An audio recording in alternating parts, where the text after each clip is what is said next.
What's up, everybody? Welcome to episode 52 of Dispersing the Cloud. I cannot believe it's been 1 year since I started this video blog. Currently, we're not doing live editions. I'm in a little bit of a transition period before I make my move to Missouri.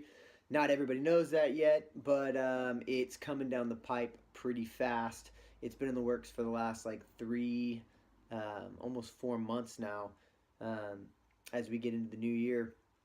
So I didn't have an elaborate end of the year show for you guys. I had to knock out 3 books this week just to meet my 60 book goal for the year.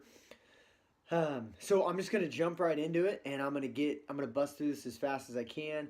We will be doing live shows probably at the end of January. The end of January is when I start my new position with United Memorial Methodist out in Missouri, and I think I'll be doing my first live broadcast January 28th. That's the plan. It should coincide the release of Secrets, a song that we've been working on at the studio out there in Missouri. So I'm hoping that all goes well.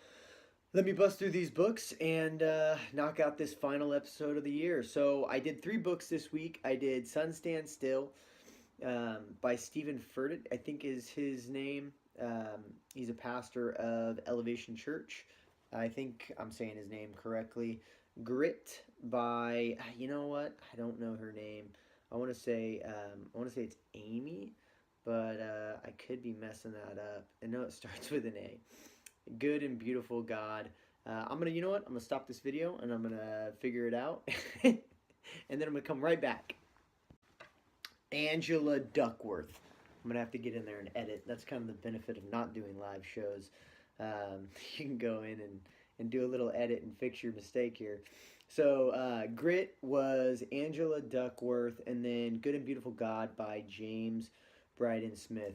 I'm going to jump right into it. Real quick, if you guys are new to Dispersing the Cloud, the whole idea came from my buddy Joey Wren. We were both personal trainers. I had just got done with my graduate degree. He had gotten done with his certifications for doing training and getting into physical therapy stuff. And we had been out of school for, I want to say, I'd been out for a good year, 2 years almost, and he had been out for a year. And our thoughts were just mush. We couldn't hold intelligent conversations anymore. And he used to say, it feels like the cloud has me, man.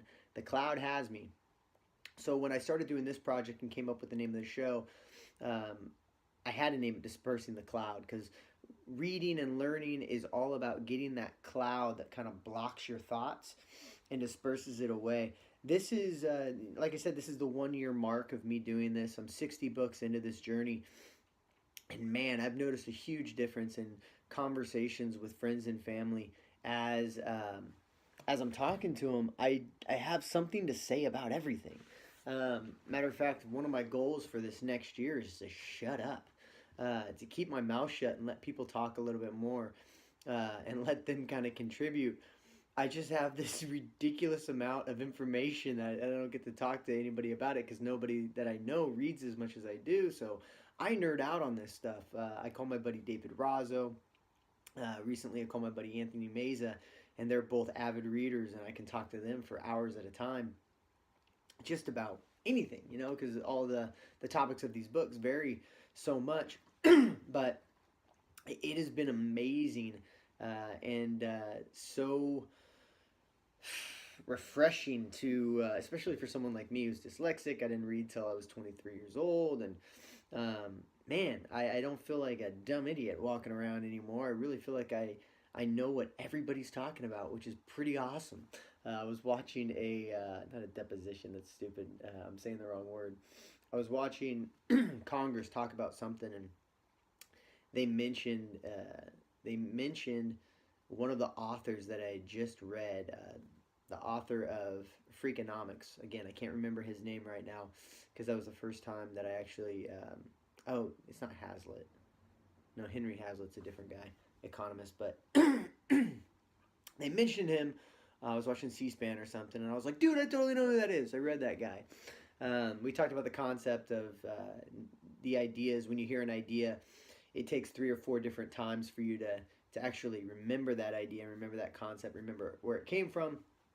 I've only read Freakonomics one time, and one of my favorite books of the year. I'll probably revisit it next year, and then I'll have a better grasp on that. But it's cool to have things pop up like that in your everyday life. Someone's talking about a book, someone's talking about an author they like, or a theory they're interested in, or anything, and you kind of have a little bit of information on every little topic. So that's been pretty cool. Let me jump right into Sun Stand Still by Stephen Furtick. He is the pastor of Elevation Church. This book was awesome, partly because some of the stuff that I'm doing in my life, excuse me, weather's changed, a little cold. I'm trying to stay above it. One of the things that, or a lot of the things that I'm doing in my life are very out on the edge of reason. I'm a faith-based believer in God, and a lot of the decisions I make are based off of my prayer time. I pray quite often and try to get some direction on where to go and what to do and projects to pursue. And this move for me right now, moving out to Missouri is a huge, from the outside, this is a really stupid move for me.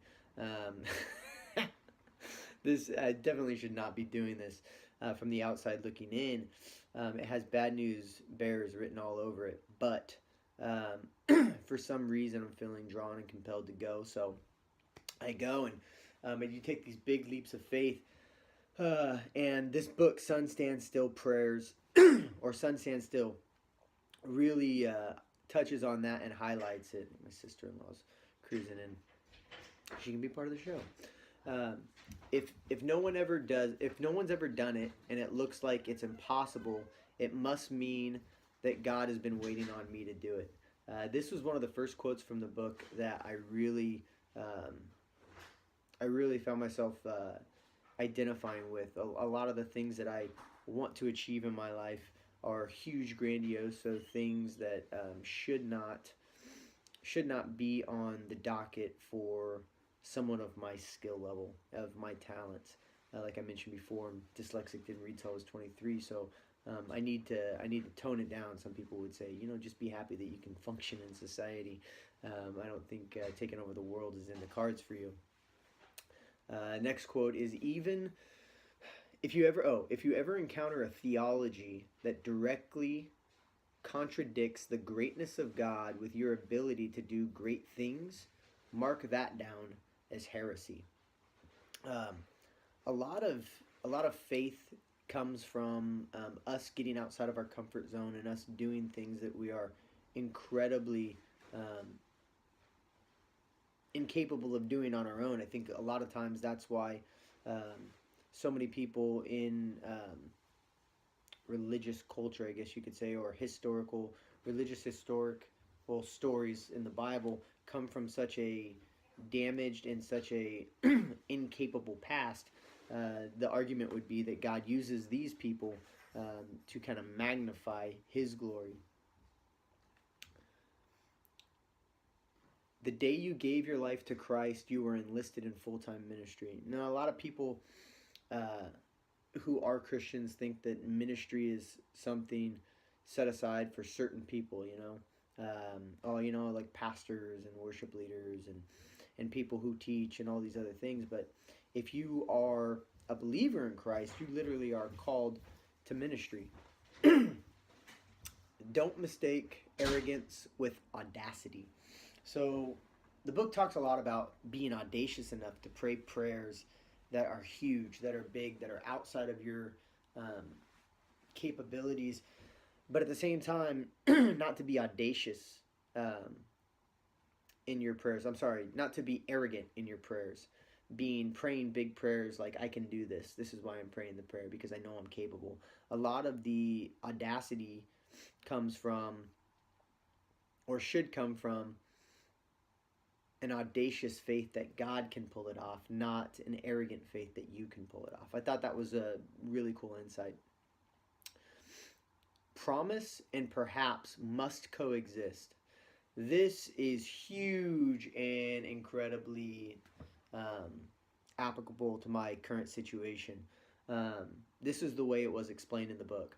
I know I heard from God, so perhaps He will answer. There's no doubt in my mind. I feel like I've heard and got a direction, and He might answer. That's kind of how it works. You have to be. That's how faith works. You have to be willing to take extraordinary risks. One of my favorite authors, John Eldridge, says this world is rigged to only work for those who take risks. That's how it was designed. That's how it's rigged. It only works for those who are willing to take risks and make it happen. It doesn't work for people who play it safe. An audacious faith does not eliminate doubt and fear. It only eclipses their power, one decision at a time. I explain this as markers. I'm going to flip this light on. It's going to change the whole video up, but I feel like it's getting a little dark in here. This changes the entire... I'm going to pause this. I'm going to turn the other light on. Picked a horrible spot to do it and a horrible time to do it. Light goes back off. Let's try that. Oh, much better. We'll cut and edit everything. Or we won't. Where was I? Audacious faith. Okay, so the way that I explain this, let me just read it again. An audacious faith does not eliminate doubt and fear. It only eclipses their power, one decision at a time. The way that I best describe this, I think, is in markers. You get a general direction, and you go in faith in that general direction. And you literally, I feel like every time I do this in my life, I get to the very edge of like, oh my God, I feel like I've made a horrible decision. Like, what have I done? I must have been going in the wrong direction. Like, this doesn't feel like God anymore. And then all of a sudden, I'll get a marker and just a nice little heads up from Him, like, you're still in the right spot. You're still doing what you should be doing. It's like, all right, continue on. So we're on the right path. It's like if you've ever been hiking in the wilderness, every once in a while you get lost. We go off trail sometimes, and a lot of that is you get like 3 miles in, you're like, I don't know if I'm going the right way anymore. You're checking the map, and it doesn't look like you can find yourself anywhere on the map, and then you go another mile, and all of a sudden you're like, oh, there's the lake. That's what I was looking for. Or at least, I might be not exactly in the right spot, but it's like that's where it is over there. So I found myself on the map. We're kind of going in the right direction. That's kind of how I interpret audacious faith. It's moving in a direction, having no clue if you're going in the right direction, and then getting markers, and then being like, okay, next decision. Now the next decision comes. I feel like a lot of this with my current move again lines up. It lined up so much with this book. It was scary, actually. So it's almost like looking at the last 3 years as ridiculous, crazy decisions that have all led me to this moment of this next crazy decision. And as I'm moving in this direction, I'm doing more research about the location that I'll be living and my surrounding areas, and I'm finding out like right now I'm driving 3.5 hours to San Francisco every other day, pretty much, maybe once every 3 days, to do shoots and to be involved in the film industry. And I'm looking at where I'm at now, and I'm like, dude, I'm only 4 hours from Nashville. I'm only 3.5 hours from Memphis. These are like the epicenters of Christian music, and I made my decision to move before I even knew how far away. I mean, that's how small my worldview is. I don't even know how far away Missouri was from Nashville and from Memphis. So as I made my decision, it seemed insane at the time, and as I started looking out there, I found a studio with an engineer who's fantastic, who's been working on this new single for me. And man, it's just everything has fallen into place so uncannily that it's just like, all right, this makes way more sense now that I'm in the dumpster. The quote from Pineapple Express: "I'm already in the dumpster, dude. Not going anywhere. I'm already in the dumpster." If you don't know movie quotes, that's not funny, but I'm already here, man. And now the decision makes way more sense as I'm deeper into the process. If I would have known all this information, the decision would have been a lot easier, and it would have been like, oh yeah, done. I'm in. The decision was purely faith based, and now that I'm in it completely, it's like, wow, this fits really really well. It's probably going to be a great move for me. Still pretty stupid, being that I don't have any connections out there. Via one, I got a friend who's a wrestling coach out there, but other than that, my first trip out there was when I went to go do Camp Barnabas. The only thing I liked about it, well, I liked a lot about the city, but I loved the real estate about it, and I had made a conscious decision to revisit that area for real estate reasons. But anyway, that's kind of how audacious faith eliminates doubt, or it doesn't eliminate, it just eclipses that doubt one decision at a time. These next three things were really about faith. Hearing the word, hearing the Bible increases your faith, right? Speaking the word activates your faith. When you start speaking it, when you start telling other people about it, when you start regurgitating the information that you read, much like I'm doing with these books, it creates action within you. And then doing the word is a marker of faith. I really thought this was an interesting choice of words, especially because I've always seen those choices as markers.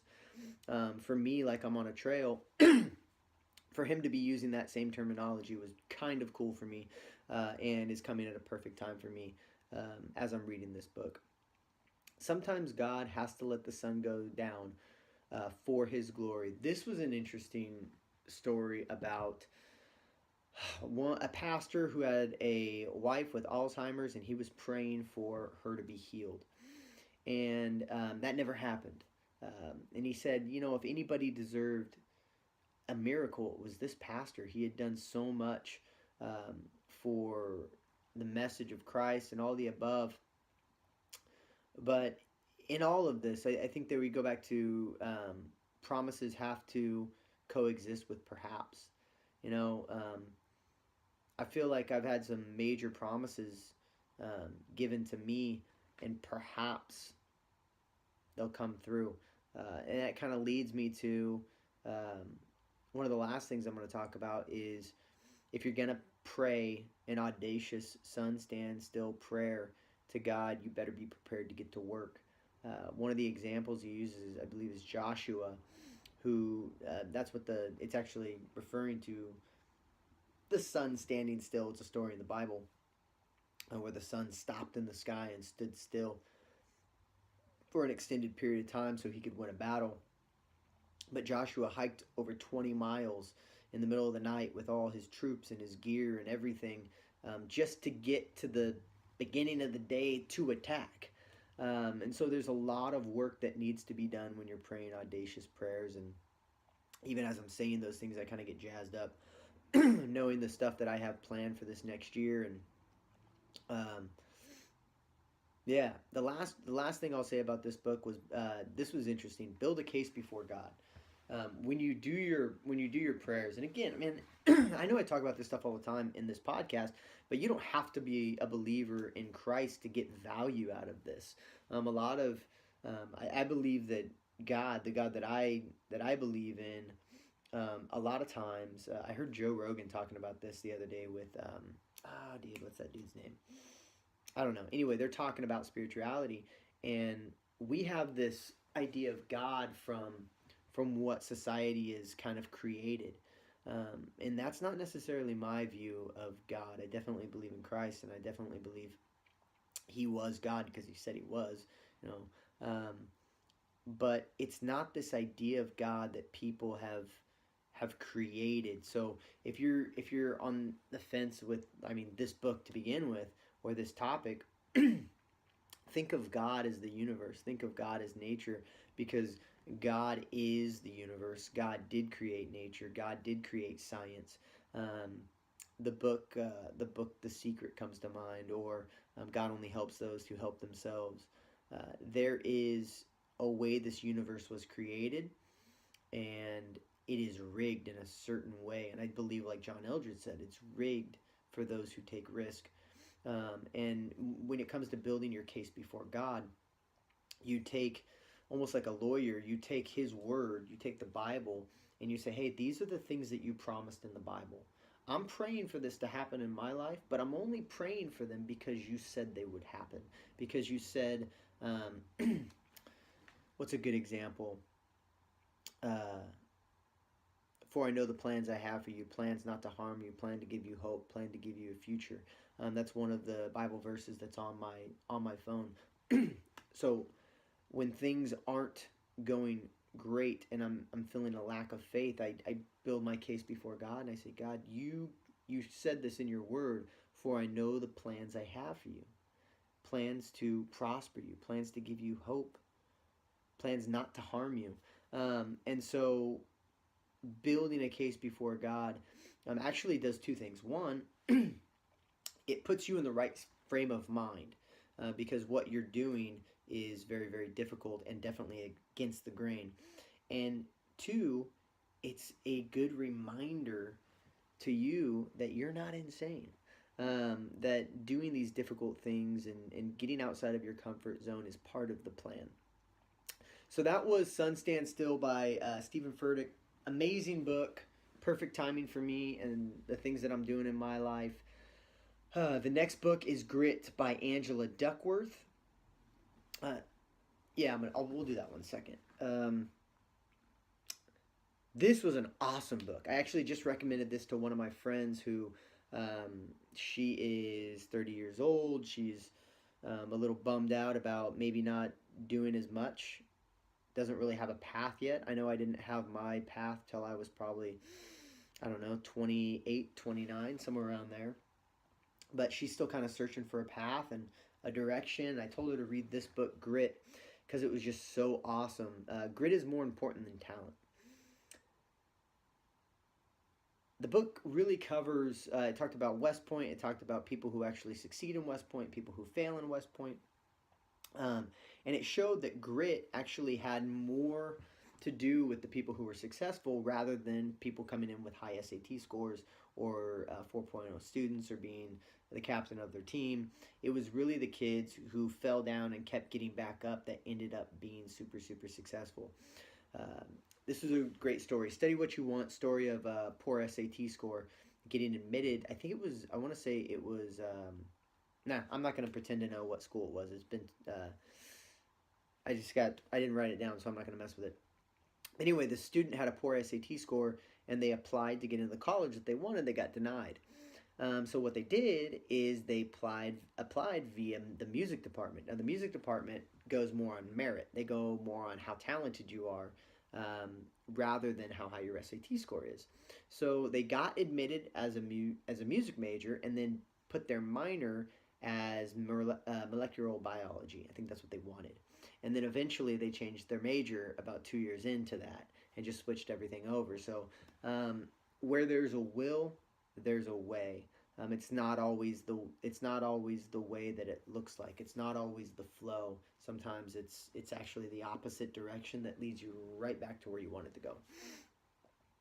That goes to be said. I was living in LA and I moved from LA to Northern California, and I got further in my music career in Northern California as far as developing an album and finding the right people to be on the album and all the above. It seemed like that was a dumb decision to move away from LA, the epicenter of music. So I thought to Northern California, where how am I going to find musicians in Northern California to be on this album? And the EP came out pretty freaking good as far as I'm concerned. And that marker, right, eclipsed my doubt to help me make this next decision to, man, you're moving away from California and you're going to a place where you don't really know anybody. It sounds pretty stupid. I've done dumber things before. So this story really resonated with me as well. Don't beat your head against a wall on something that is just the means to an end to a more important goal. this was extremely applicable and actually caused me to shut down. You know what? Did I do it? Yeah, I did it last week. I officially closed our bank account for Her Something Blue. I shut down the Flower Club before that, but that's how the Flower Club thing felt. If you guys follow the podcast, you know that I had a wedding planning business at one time. It actually was profitable for the year, but my partner quit, and I didn't want to do it by myself, and I couldn't do it by myself. I'm not a wedding planner, and we were doing flowers and a Flower Club thing, and I was banging my head against a wall trying to make it work because it's a great concept. It's a great idea. It would have been an awesome moneymaker for us, and it would have been an amazing way for her to get out her creative outlet and all the above. However, without her involved, why am I banging my head against a wall? That's just a means to an end to a much larger goal. The much larger goal for me is not doing flowers and weddings. I just need stable income so I can keep doing music. And so there's a different vehicle that I could find for that, and that's what I'm in the process of doing now. So that was a great quote from this book. It is possible for grit to create a villain, and their example is Hitler. They're saying that Hitler was an extremely gritty person. I actually disagree with the book at this point. A lot of people don't know. Actually, the first book I read this year, Big Magic, talked about Hitler, and Hitler was actually an artist. He spent his family's fortune on going to school and being an artist, and the art teachers there thought his work was crap, and so he quit. He quit and decided to start the Holocaust. It didn't happen just like that, but you get my point. He wasn't gritty at the things that he loved. He wasn't gritty at all.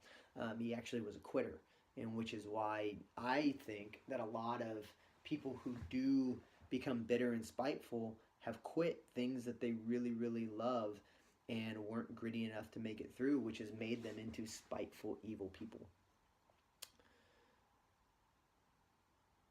The parable of the brick layers. This is the second time I've heard this parable. I imagine by the fourth time I hear the parable, I'll have it down pretty solid on who said it and why they said it. But the parable is, there's three men laying brick. The first one is asked what they're doing, and he says, oh, I'm laying brick. The second one's asked, and he says, I'm building a church. The third one is asked and says, I am building the house of God. So it's three different perspectives doing the exact same thing. If you guys see me squirm, it's because I've been having a lot of lower back pain. I've been getting shredded and led at the gym, but I've been putting too much weight on the squat rack, I think. My back's starting to hurt again. It's a perspective thing that when you have the correct perspective, you tend to enjoy your work a little bit more. Everything that I've done in the last 3 years, being on my own, has not always been joyful, but I've felt like there's a bigger purpose to it. This last 3-4 months has been very, very difficult because I've felt less purposeful during that time, because I've known that I've been making a move here I've been talking to the church that I accepted the job with. We've been talking since September. We're jumping into January over here, so I've known for a while that I'm making a move, and it's been frustrating knowing that I want to start this new project. And a couple weeks ago, I found a little more purpose in, man, I'm making pretty decent money right now, and that's the only way that I'm able to move and make that. So I'm making my work here, even though I'm not enjoying it. I'm making it purposeful, and knowing that it's a means to an end. It's a means to make it possible for me to make the move. So again, this book is full of great quotes, and I was a big fan of it. I'll probably read it again. The hope that gritty people have has nothing to do with luck and everything to do with getting up again. Again, same theme. To rewire your circuitry, you need to experience both mastery and adversity simultaneously. And they talked about, this was actually an interesting study they did with rats, and feeding rats by throwing pellets of food on the ground versus putting pellets of food in like a wire mesh and making them work for their food. They found that rats that had to work for their food were much grittier and much more determined when they did like maze tests rather than the rats that just had things given to them. And your circuitry or your hardwiring in your brain, it gets rewired when you are going through mastery or flow. I use a wrestling experience. I'm a wrestler, I'm an athlete, and I was a national champion. And my best matches were when I was flowing. It didn't even, it felt effortlessly. There's in my high school national championship match, my first takedown in that match was like 0.5 seconds into it, and it was such a flow that I hit the shot, and the kid literally tried to sprawl, hit his butt, turned around, and I was behind him, and literally we both stood up, and it was just enough time to get the takedown, and it was so like effortlessly. I don't even remember setting it up. I just remember it just. I took one step to the left, and I think that was my setup, and then I hit the move, and it was so flowy that I you just can't explain it. It's the flow, and that's when I think I got really good at that takedown. It was mastery hitting adversity at the exact same time. Um, for instance, earlier in that year, I wasn't great at that takedown. I actually had my league final match. I ended up hitting that move maybe 4 times at the end of my match to try to come up with to try to come up with the win there, and I didn't. Ironically, I win the national tournament. I can't even win my league tournament. That's another story for a different day.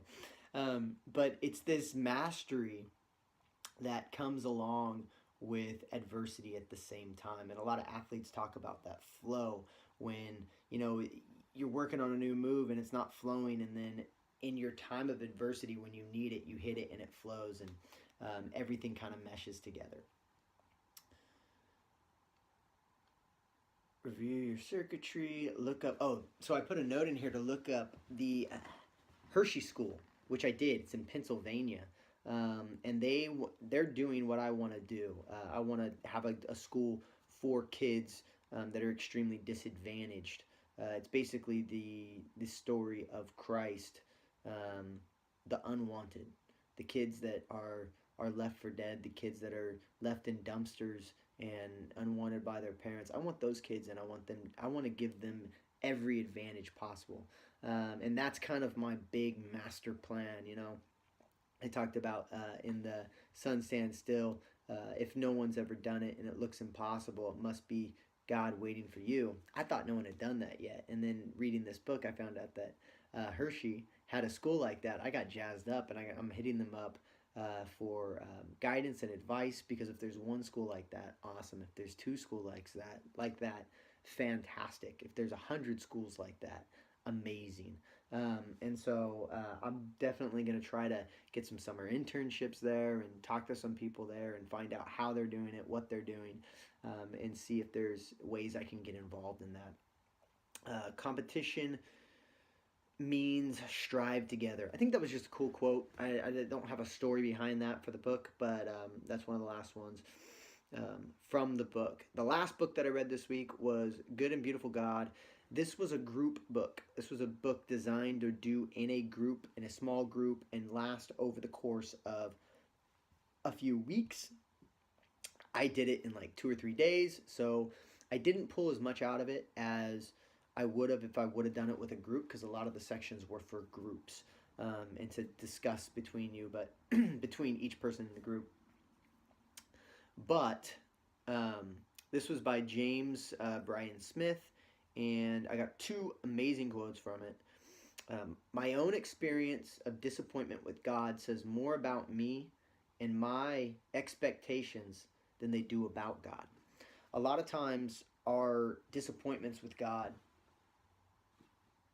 are really just our expectations of what we think he should do, and rather less of a reflection on him and what he has planned. I thought that was extremely insightful. That's one of the things I think I'm going to go back to again and again, especially as you pray audacious prayers, and you set big goals and you do big things, or you strive to do big things. I think it's important to remember that your plan is not necessarily the best plan. and you have to be malleable. Uh, I'm grinning because I tell my current boss right now, work's been up and down, and I know I'm making a move. I haven't told everybody, and he knows I'm going, but he doesn't. I don't know. He knows I'm going so soon, and when work doesn't happen, we don't have a work for the day. I just say I'm malleable, dude. The plan can change like that. I'm not worried about it. I'm malleable. And so you have to be like that when you're praying audacious prayers, and when you're trying to do massively difficult things. You have to be malleable. You have to be understanding that your way is not necessarily the best way. We assume wrath comes before grace, but that is not the case. Um, my music ministry is hashtag more than rules, because I don't believe that wrath comes before grace. I think um, grace supersedes wrath. We get this idea of God, that God is this God with rules and wants to rain down hellfire and brimstone on you. It's not necessarily the case. Um, God is love. For God so loved the world that he gave his only begotten Son, that whosoever believe in him will have everlasting life. And that doesn't sound like wrath to me. It doesn't say, for God loves the world, that if you follow all the rules, he'll give his Son, and then if you're good after that, you'll have everlasting life. That's not what it talks about. So, all in all, this was a great book. I liked it. I would probably next year. This is probably one of the series of books that I'll go through with the worship team at United Memorial. Actually, it's Memorial United. I keep flipping it. It's Memorial United Methodist out in Farmington, Missouri. I'll probably be going through it with them as they allow me to take over their worship team for 2018. I'm going to leave you guys with this. This is a quote from Grit, actually. Let's see if I can pull it off. It is not the critic that counts, nor the man who points out how the strong man stumbles, or where the doer of deeds could have done better. The credit belongs to the man who is actually in the arena, whose face is marred by dust, sweat, and blood, who strives valiantly, who errs, who comes short again and again, because there is no effort without error and shortcoming, but who does actually strive to do the deeds, who knows great enthusiasm, the great devotion, who spends himself in a worthy cause, who at his best knows in the end the triumph of high achievement, and who at worst, if he fails, at least fails while daring greatly, so that his place will never be with those cold and timid souls who neither know victory or defeat. That's by Teddy Roosevelt. It is now one of my favorite quotes. I love it. And I'm going to leave you guys with that. I'll be having some more episodes for you in 2018. I'm super jazzed about what's going to go down and how much more insight I'm going to get from another 60 books. I'll talk to you guys next year.